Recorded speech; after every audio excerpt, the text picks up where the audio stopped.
Hello friends and welcome to my YouTube channel. मैं हूं श्वेता कमठान और आज बात करेंगे सैलरीड एम्प्लॉयज़ को मिलने वाले एचआरए एग्जेम्पशन की। अगर आपका एम्प्लॉयर आपको एचआरए प्रोवाइड कर रहा है तो इसका मतलब ये नहीं कि आप उस पूरे हाउस रेंट अलाउंस को अपने रिटर्न में एज अ एग्जेम्पशन क्लेम कर लेंगे। एचआरए का कुछ पार्ट टैक्सेबल होता है और कुछ एग्जेम्प्ट होता है। वो हम कैलकुलेट करते हैं एक फार्मूला के थ्रू कि कितना पार्ट एग्जेम्प्ट होगा और उसी पार्ट का हम अपने रिटर्न में एग्जेम्पशन क्लेम करते हैं।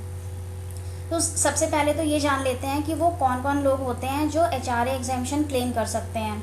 अगर आप किसी रेंटेड हाउस में रह रहे हैं और अपने लैंडलॉर्ड को मंथली रेंट पे कर रहे हैं तो आप एचआरए एग्जेम्पशन क्लेम कर सकते हैं। अगर आप किसी क्लोज रिलेटिव के घर में रह रहे हैं और आप उसे मंथली रेंट पे कर रहे हैं तब भी आप एचआरए एग्जेम्पशन क्लेम कर सकते हैं।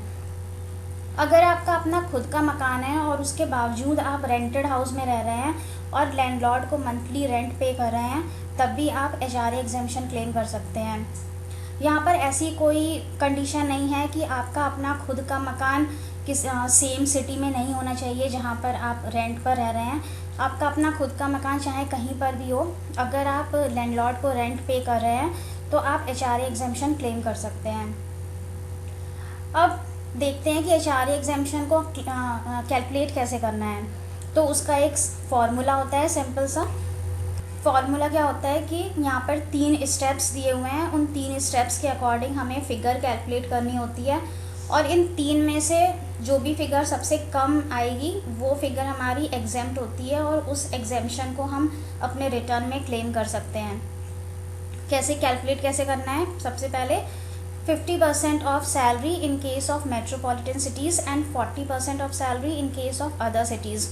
हम अपना 50% ऑफ सैलरी कैलकुलेट कर लेंगे अगर हम दिल्ली, बॉम्बे, कैलकाटा, चेन्नई इन 4 जगहों में से कहीं पर भी रहते हैं, और अगर इसके अलावा किसी और सिटी में रहते हैं तो 40% ऑफ सैलरी कैलकुलेट कर लेंगे। देन एचआरए रिसीव्ड, जितना एचआरए हमें मिल रहा है वो हम सेकेंड पॉइंट में लिख लेंगे।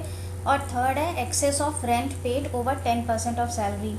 यहाँ पर हम अपनी सैलरी का 10% कैलकुलेट करेंगे और उसे हम रेंट पेड, जो हमारा रेंट पेड है, जो हम लैंडलॉर्ड को हम दे रहे हैं, उस रेंट पेड के अमाउंट में से लेस कर देंगे। वो हम फिगर यहाँ पर लिखेंगे।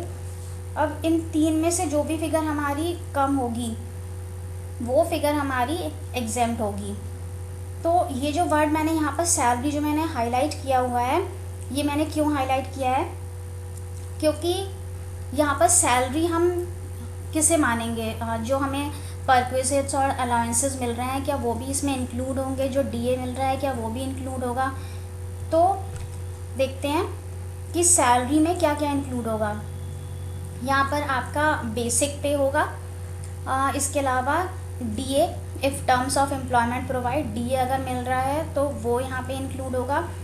और अगर आपको कोई कमीशन मिल रहा है, अगर टर्म्स ऑफ एम्प्लॉयमेंट में ऐसा कुछ लिखा हुआ है कि आपको कमीशन दिया जाएगा अगर आप fixed percentage of turnover achieve कर लेते हैं, तो वो कमीशन भी यहाँ पर इंक्लूड होगा।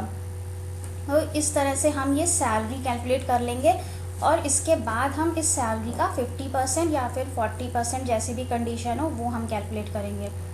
तो एक छोटा सा एग्जाम्पल ले, मिस्टर ए हैं, वो दिल्ली में रहते हैं, दिल्ली यानी कि मेट्रोपॉलिटन सिटी में। तो यहाँ पर हम 50% ऑफ सैलरी कैलकुलेट करेंगे। जिनकी बेसिक पे है 4 लाख रुपीज़, डीए है 2 लाख रुपीज़, इनको एचआरए मिल रहा है 1,70,000 का और ये रेंट पे कर रहे हैं 1,80,000 का। अब हमने ये फिगर्स यहाँ पर नोट कर ली।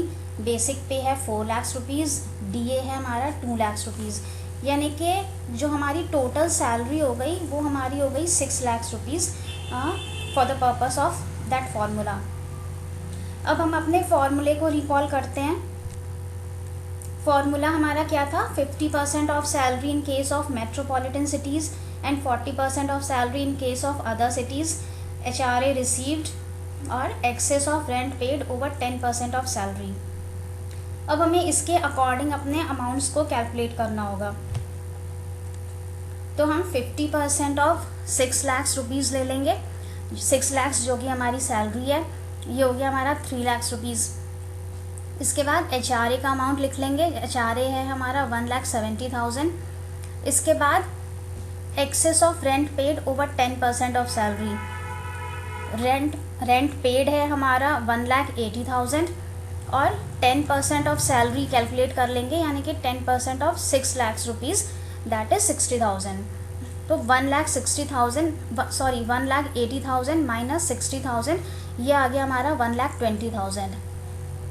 अब इसमें से जो भी हमारा लीस्ट अमाउंट है, यानी कि 1,20,000 जो कि हमारा लीस्ट अमाउंट है, ये हमारा एग्जेम्पशन हो जाएगा। यानी कि HRA जो है हमारा वो है 1,70,000 रुपीज़।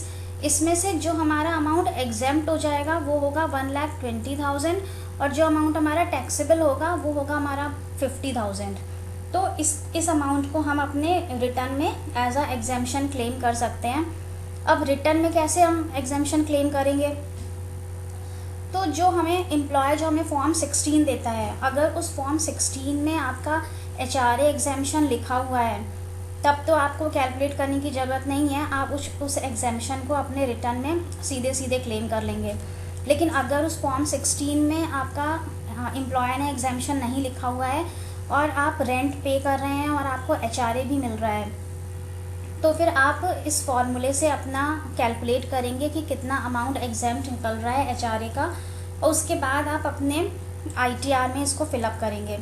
तो अगर आप ITR 1 फिलअप करते हैं तो जो आपके फॉर्म 16 में लिखा होता है income chargeable under the head salaries, वहाँ पर जो आपकी ग्रॉस सैलरी लिखी होती है, उस ग्रॉस सैलरी में से आप इस अमाउंट एग्जेम्प्ट को, इस फिगर को, जो आपकी एग्जेम्पशन वाली फिगर आएगी, इस फिगर को वहाँ से आप माइनस कर देंगे और जो अमाउंट आएगा उसको आप अपने ITR 1 में इनकम फ्रॉम सैलरी के हेड में लिख देंगे। तो ये ITR 1 में हो गया शो करने का। अगर आप ITR 2 फिल कर रहे हैं तो ITR 2 में स्पेसिफिक कॉलम होता है जहाँ पर आपको सब दिया होता है कि आपके जो भी अलाउंसेस एग्जेम्प्ट हैं वो आप यहाँ पर फिलअप कर सकते हैं। तो ITR 2 अगर आप फिलअप कर रहे हैं तो वहाँ पर आप इस अमाउंट को फिलअप करते हैं कि अब इतना अमाउंट हमारा HRA का एग्जेम्प्ट है।